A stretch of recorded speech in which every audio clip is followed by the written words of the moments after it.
Mukama yebazibwe, bantu ba Katonda balungi, mbabuuzaako mu linnya lya Mukama waffe Yesu Kristo, n'okwebaza Mukama waffe Yesu Kristo otusobozesa okugabanako ekigambo kya Katonda olunaku olwaleero, ng'era tusaba Mukama ateekeko ekisa, Mwoyo Mutukuvu atukulembere tusobole okubaako kye tuyigamu, era ekigambo kino ebeere emmere ya mwoyo eri oyo awuliriza. Emmere ey'omwoyo etuyamba omwoyo gwaffe okula, enkolagana yaffe ne Katonda okweyongera, otujjukiza okudda ku kkubo erya Mukama Katonda eyatonda eggulu n'ensi, oyo buli omu gw'ajja okuyimirira mu maaso ge olunaku lumu. Olwaleero ngenda kwogera ku bulamu bwaffe obw'omwoyo, omuntu waffe ow'omunda, kuba tujjukire Bayibuli etugamba mu Yokaana John chapter 4 verse 24 etugamba Katonda mwoyo, God is spirit, ate nga tukimanyi nti ffe tuli basika mu bwakabaka bwa Katonda. Kyekyo kyogerako mu kitabo kya Galatians chapter 4 okuva ku verse 1 okutuuka ku verse 7 awo watulaga nti ffe tuli basika mu bwakabaka bwa Katonda. Naye omusika bw'aba nga akyali mwana muto tayinza kutwala buyinza. Katugeze omusika bw'aba yasikira ettaka nga ddene, naye bw'aba akyali muto obuyinza buba eri abakulu be oba abooluganda abalala abakulu be basalawo kye kirina okukolebwa, kubanga ono omusika aba akyali muto. Kati era naffe Bayibuli kyetugamba mu kitabo kya Galatians chapter 4 okuva ku verse 1 awo paka verse 7 watulaga nti naffe twetaaga okukula mu mwoyo, kuba bwe tuba tukyali bato, ekyo kyogerako mu verse 3, we tuba tukyali bato tetusobola kusalawo obuyinza obwo obwatuweebwa Mukama bwe yatuwa, tuba tetusobola bukozesa kuba tuba tukyali bato mu mwoyo, nga twetaaga tukule mu mwoyo naffe tusobole okutwala obuyinza obwo. Twetaaga tukule mu mwoyo kuba tujjukire era ekitabo kya Galatians chapter 4 verse 8 okutuuka ku verse 9 watulaga nti okusooka nga tetunnaba kumanya Katonda era nga tetunnaba kukimanya nti tumanyiddwa Katonda. Kubanga bw'omanya Katonda otegeera nti Katonda akumanyi, kuba bw'omumanya naawe ng'oli mu mwoyo ate ne Katonda naye mu mwoyo olaba obubonero bungi nti wamma ddala Katonda mmanyi. Kubanga okusooka bwe tuba tetunnamanya Katonda tuba tumukkiririzaamu kyokka. Omuntu yenna asobola okukkiririza mu Katonda, era buli muntu gw'obuuza agamba Katonda mukkirizaamu. Naye ate Bayibuli etulaga mu kitabo kya Galatians chapter 4 verse 8 ne 9 tulina okumanya Katonda, kuba oyo gw'otegedde gw'omanyi, w'omumanya oyongera omutegeera, kubanga bulijjo w'obanga omukkirizaamu ate w'omumanya omumanyaako ebintu bingi, otegeera n'okutegeera nti naawe akumanyi.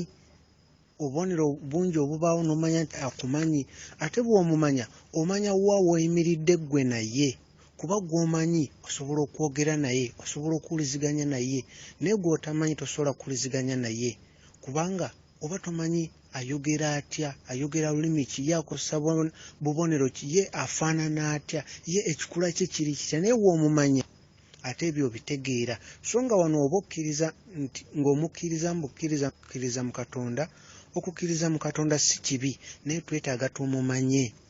Okumumanya kya njawulo, kituteeka ku ddaala eddala. Kyekyo kyogerako mu kitabo kya Daniel chapter 11 verse 32 Mukama nga atugamba nti abo abamanyi Katonda waabwe, abo abamanyi Katonda waabwe be bajja okuyimirira okweŋŋanga omuyaga gwonna, be bajja okunywera mu mbeera yonna. Abo abamanyi Katonda waabwe, abamanyi Katonda waabwe, kubanga waliwo embeera ezijja nga olina okuba ng'omanyi Katonda okuyita ku mbeera eyo, oba n'ogitegeera ng'olina okuba ng'omanyi Katonda. Bwe tuba nga tukkiriza mu Katonda, waanajja oba n'abaako ng'alina kyatugamba ng'ate tetumumanyi munne tetusobola kuwulira kuba Katonda mwoyo n'ekyo kyatugamba mu mwoyo tulina kiwulira nga naffe tuli mu mwoyo n'ekyo kyatuwa mu mwoyo era naffe tukirisiivinga tuli mu mwoyo. Era okumanya Katonda tumanya nti naffe atumanyi. Ng'era wano ku nsi osobola okubanga omanyi omuntu n'ogamba omuntu oyo omumanyi ng'ate nawe okimanyi nti naye akumanyi. Ekintu ekyo kyanjawulo. Omuntu gw'omanyi kyawukana. Omuntu gw'omanyi ddala oba omumanyi era osobola okumanya nti naye akumanyi. Ng'era mu kumanya Katonda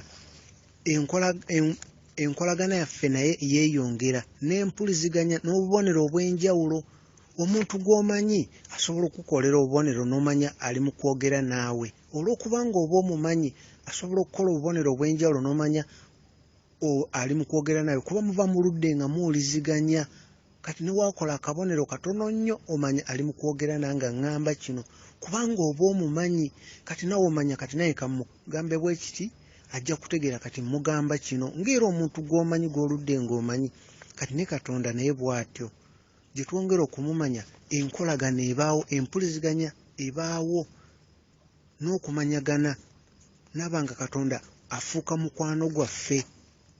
Enjawulo eriwo mu kusooka nga tukkiriza mu Katonda wabaawo ebbanga wakati waffe ne Katonda naye ate bwe tumumanya n'afuuka mukwano gwaffe ate ekyo kyanjawulo. Bwe tumanya Katonda afuuka mukwano gwaffe ate tukitegeera nti ddala Katonda mukwano gwaffe. Ekyo tukimanya tuli bantu ba mwoyo. N'ekirala ekirungi ekiri mu kubeera ab'omwoyo bwe tulaba mu kitabo kya Ephesians chapter 6 verse 12 Mukama atugamba nti abalabe baffe si be bantu abalina omubiri n'omusaayi naye ge g'amaanyi ag'omwoyo ag'ensi ey'omwoyo ag'ekizikiza. Abo be balabe baffe. Kati we tunaba nga tuli bantu ba mwoyo sitaani tujja mulaba kubanga ebyo ebikwekeddwa amaaso ge bitasobola kulaba bwe tubeera mu mwoyo tubiraba. Olwo ne tutegeera sitaani. Naye bwe tuba nga tetuli mu mwoyo tujja kwogera ebitasaanidde eri abaddu ba Katonda kubanga waliwo bye tujja okuwulira oluusi tuleme bitegeera twogere ebitali bituufu eri abaweereza ba Katonda. Naye nga tuba nga tuli mu mwoyo tujja kuba ate naffe amaaso gaffe gabikuka ne tulaba ebyo bye tutasobola kulaba. Bwe tuba nga tuli bantu ba mwoyo sitaani bw'ajja tusobola okumanya nti kati atulumbye ne tumanya tumulwanyisiza bwe tuti era tumwewaze bwe tuti. Naye bwe tuba nga tetuli mu mwoyo sitaani najja tetujja mulaba kubanga ffe tetuli mu mwoyo. Ate sitaani ye ajjira mu mwoyo talabika, mpewo ezitalabika. Asobola okujja n'omulaba obubonero bungi bw'osobola okulaba nti sitaani waali naye ate ebiseera ebisinga ali mu maanyi ago ag'omwoyo mpewo ze tutalaba. Naye bw'obeera mu mwoyo Mukama abikkula maaso go teri kikuyita mu maaso n'otakiraba. Abalala batalaba gw'oba obiraba. N'olutalo lwe tulwana luli mu mwoyo. Olutalo lwe tulwana luli mu mwoyo. Ate ekyo eky'omu mwoyo era kizaala kya mu mwoyo. Katonda mwoyo naffe tuli ba mwoyo. Eky'omubiri era kizaala kya mubiri. Ekyokulabirako kye kino. Bwe tulaba mu Bayibuli tulaba mu Galatians chapter 4 okuva ku verse 21 okutuuka nga ku 31 wawo. Abrahamu yazaala abaana abo babiri. Waliwo omwana gwe yazaala mu mukyala oyo Haga n'omwana gwe yazaala mu mukyala Saara. Omwana Abrahamu gwe yazaala mu Haga teyali mwana wa kisuubizo, teyali mwana wa mwoyo, yali mwana wa mubiri. Ng'omuntu yenna osobola okusalawo ky'oyagala okukola. Oyinza okugamba kansome Bible, Katonda tajja kukuyimiriza. Oyinza okugamba sijja kugisoma, Katonda tajja kugaana kubanga yatuwa okusalawo, buli omu asalawo ky'alina okukola. Kati omwana Abrahamu gwe yazaala mu Haga ye yasalawo, be baasalawo ne Saara nga balaba wali aludde okufuna olubuto. Naye omwana ow'ekisuubizo Mukama gwe yabasuubiza ye Isaac. Kati olaba enjawulo nti bw'oba osomye mu kitabo kya Galatians chapter 4 okutandikira ddala ku verse 21 n'okutuuka ku verse 31 Katonda atwawulira n'atulaga nti omwana eyazaalibwa omubiri Haga, omwana eyazaalibwa omubiri mu mukyalo Haga, omwana oyo yali wa mubiri ddala ku verse 23 yali wa mubiri. Kati omwana Isaac yali wa kisuubizo nga Katonda yamusuubiza Abrahamu kyalizaala omwana, Sara alizaala omwana. Kati omwana oyo Isaac olaba nti lwe lunyiriri Mukama waffe Yesu Kristo mwe yava.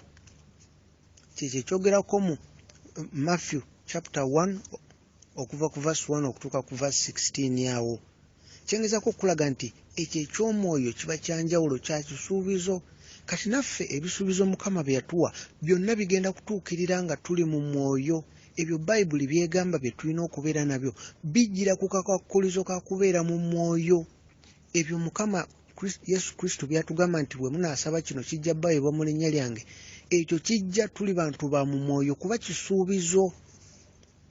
Kisuubizo ekyo Mukama kye yatulaga kisuubizo. Kati byonna bye twagala Mukama bye yatusuubiza bye twagala bituukirire tubirabeko mu bulamu bwaffe, tulina okubeera abantu ab'omu mwoyo. Tulina okubeera abantu ab'omu mwoyo. Olwo lwe tubeera abasika mu bwakabaka bwa Katonda. Olwo lwe tubeera abasika, ekyo kyogerako mu Galatians chapter 4 verse 1 okutuuka ku 7. Olwo tubeera abasika mu bwakabaka bwa Katonda kubanga kisuubizo Mukama yakitusuubiza. Naye bwe tusalawo ne tukola ebyaffe ebyo bye tukanyizaako mu ndowooza zaffe ffe ng'abantu, ate ekyo tekiba kya mwoyo, eyo eba ndowooza yaffe, era n'ebibala ebiva mu ekyo si bya kisuubizo. Tetulina ate kusuubira Mukama ebisuubizo bye yatuwa bijjire mu ebyo ebintu bye tukola n'endowooza yaffe. Tulina kwesiga Mwoyo Mutukuvu n'atukulembera. Mwoyo Mutukuvu atukulembera mwoyo, naffe tulina okubeera abantu ab'omwoyo. Omuntu yekka ow'omwoyo yasobola okukozesebwa Mukama Katonda olw'ekitiibwa, kugamba Mukama n'aweebwa ekitiibwa mu bujjuvu. Omuntu ali mu mwoyo kuba Mukama mwoyo, Mwoyo Mutukuvu mwoyo, era akolaganiramu n'omuntu ow'omwoyo. Tulina okujja eri Mukama waffe Yesu Kristo ng'abaana abato.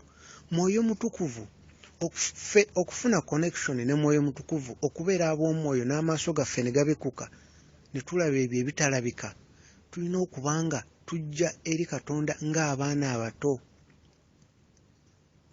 nga tetulina kutya, tetulina kweraliikirira, tetulina birowoozo byonna, kubanga buli lwe tuba nga tulina ebirowoozo ebyo bibeera munda mu ffe, okutya, okweraliikirira, ebintu ebyo ebintu ebifaananako ebityo, Mwoyo Mutukuvu tasobola kubeera mu ffe.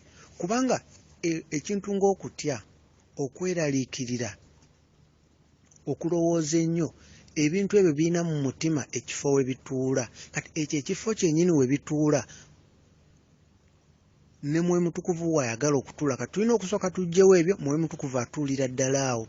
Kati ate Mwoyo Mutukuvu yatuyamba okubikkula amaaso gaffe ne tulaba eby'omu mwoyo.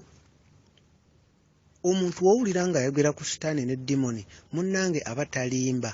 Kuba waliyo abamu abagamba ebintu ebyo birabika oba tebiriiyo oba ekintu wekityo, bambi aba talimba. Bituufu. Era Mukama waffe Yesu Kristo kwagala kwa mutima gwe buli oyo yenna eyalondebwa ng'era mu busika mu bwakabaka bwa Katonda, Yesu Kristo ayagala buli muntu oyo abe ng'asobola okumanya ebigenda mu maaso mu mwoyo, kuba olutalo luli mu mwoyo. Olutalo luli mu mwoyo, olutalo lwa Sitaani okuwangula emyoyo luli mu mwoyo, mu nsi ya mwoyo, sene ensi gye tulabako n'amaaso gaffe. Tulina okujja eri Katonda ng'abaana abato ne tumalirira ne tusalawo. Olwo Mukama wajja okubikkula okutegeera kwaffe okw'ebyo ebitalabwa ebiri mu nsi ey'omwoyo, amaaso gaffe aga bulijjo bye gatasobola kulaba. Olwo lwe tusobola okulaba omulabe Sitaani n'okumwewala n'okulaba obutego bw'akozesa, kubanga ajjira mu mwoyo ng'ayagala nnyo ajje alumbe ate azikirize era abeeko kyabba mu bulamu bw'abo abatali ba mu mwoyo. Y'ensonga lwaki ali eyawuliriza fuba okulaba ng'otandika okulaba tubeera tutya ab'omwoyo era tukula tutya.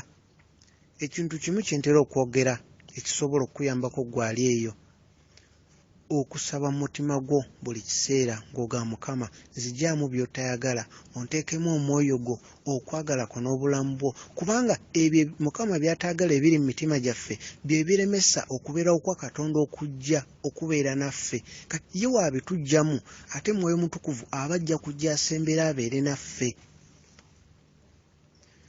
Mukama atuteekemu omwoyo gwe, okwagala kwe n'obulamu bwe. Mukama gyengera okuteekamu omwoyo gwe, okwagala kwe n'obulamu bwe, olwo tuba tufuuka abantu ab'omu mwoyo.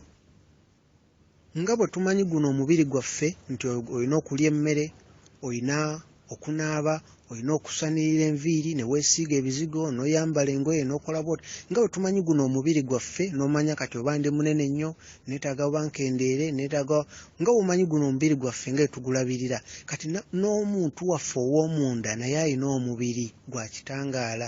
Bwe tubeera ab'omwoyo tutegeera omubiri ogwo ogw'omunda tugulabirira tutya, gulya ki, era tugukuuma gutya, era bulabe ki omulabe Sitaani by'ayinza okugutuusaako. Kati ebyo tubizuula tuli bantu ba mwoyo.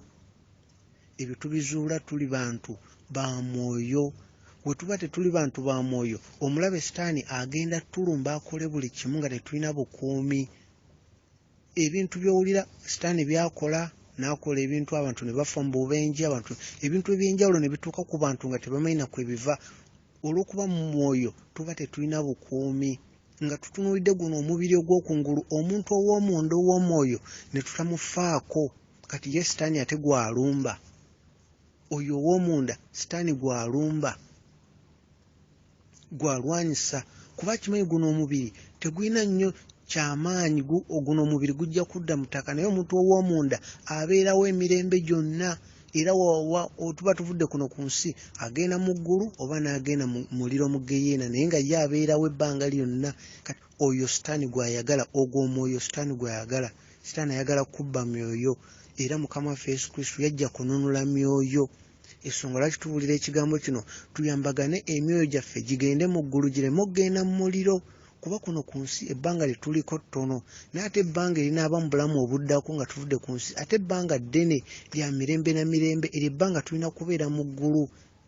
Era nga mu ggulu ffe abantu tuli boonoonyi, twayonoona, tetusaanye wadde okuyimirira mu maaso ga Katonda. Naye Yesu Kristo olw'ekisa kye yajja n'atufiirira ku musaalaba, n'asasula omuwendo gw'okwonoona kwaffe. Kaakati okugenda mu maaso ga Katonda, Yesu Kristo ajja munda mu ffe, yatutwala mu maaso ga Katonda, ffe ne tubeera omubiri gwa Kristo. Nga ekifo ky'ekibi ekyali tubaddeko, Katonda watunuulira alaba Yesu Kristo munda mu ffe, omwana we, n'atusonyiwa. Emyoyo gyaffe gigende mu ggulu. Kati ensonga lwaki twogera kubeera abantu b'omwoyo, ekyo ekikula kya Yesu Kristo munda mu ffe kyongera okweyoleka. Kubanga ekyo kye kiraga nti tuli basika mu bwakabaka bwa Katonda, tuli baana ba Katonda. Era nga n'ekirala tulina okutambulira mu butuukirivu, tulina okwenenya, tulina okuva ku kibi. Olwo lutalo lwa misana na kiro, okubeera nga tulwanyisa emize egy'enjawulo, ova ku kino n'ova ku kino. Mukama waali otuyambako. Ffe tetulina busobozi nga ffe, naye obusobozi Mukama yabutuwa, mwoyo gwe. Alaba obumalirivu obuli mu mitima gyaffe okutambulira mu butuukirivu. Tulina okuba ne obujulizi obw'okutambula ne Katonda, obw'okwagala okumanya Katonda, okumunoonya. Mu Bayibuli tulaba nti Enoka yatambula ne Katonda, Katonda n'amutwala. Naye ng'ekyo tekinnabaawo, Enoka yalina obujulizi nti yatambula ne Katonda. Naffe bwe tuba nga ddala twagala tugende mu ggulu tugobere Yesu Kristo, tulina okusooka tubeere n'obujulizi nti tutambudde naye. Tetumukkiriza mbukkiriza, naye mu bulamu bwaffe obwa bulijjo tutambula naye mu mitima gyaffe, nga tutambulira mu kkubo lye, nga tugoberera ebyo bye yatugamba: okwagala, okwagaliza abalala, obutaba na bukyayi, okusanyukirako abalala nga bye bakola bigenda bulungi, obutatunuulira nsobi z'abalala. Bye bimu Mukama Yesu Kristo byagala tubeere nabyo. Okusonyiwa, oli kaabe nga yakola ki ne tusonyiwa. Tubeere abantu ab'omwoyo lwe tugenda okumanya Katonda eyatonda eggulu n'ensi eno, kuba mwoyo. Katonda mwoyo.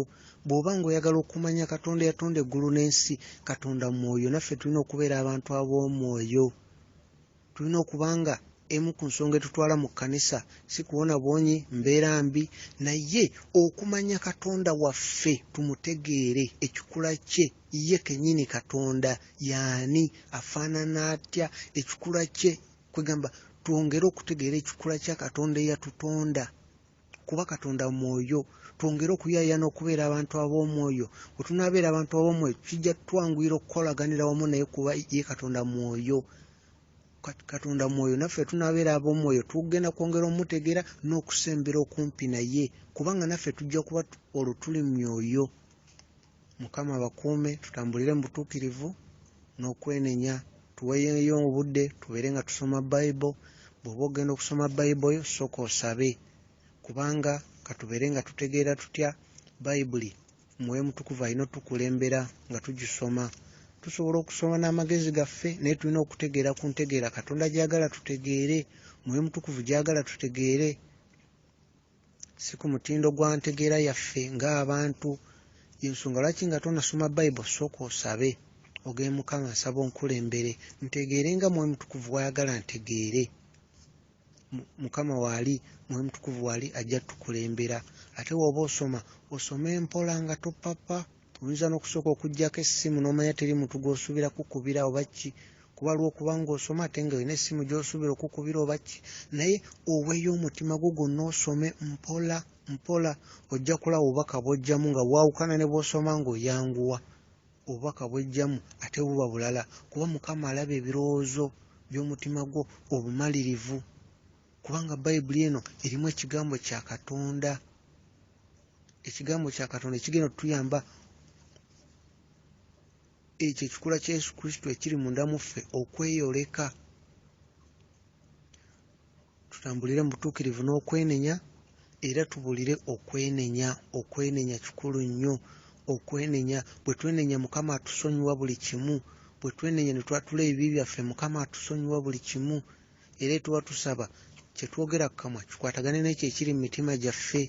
Mazima ddala Mukama atunulira ekyo ekiri mu mutima, kuba ye apima mitima. Mukama bakuume, mubeere bulungi. Obubaka buno buba nga olaba bugenda kukuyamba okwongera okumanya Katonda wo, buweerezeeko n'omulala yenna naye aganyulwemu kyekimu. Mukama ajja kwongera okuwa omukisa, kubanga oyo gw'oweereza ekigambo kya Katonda oba oli awo olunaku olwaleero teri muntu yenna yamuweereza ku kigambo kya Katonda, naye ng'ate naye bw'anaawulira ajja kuwulira nga ddala afunye emmere y'omwoyo, era ajja kukusiima olw'ekyo ky'okoze, kuba ajja kulaba nti omwagaliza ogenda mu ggulu. Omwagaliza ogenda mu ggulu. Mukama bakuume.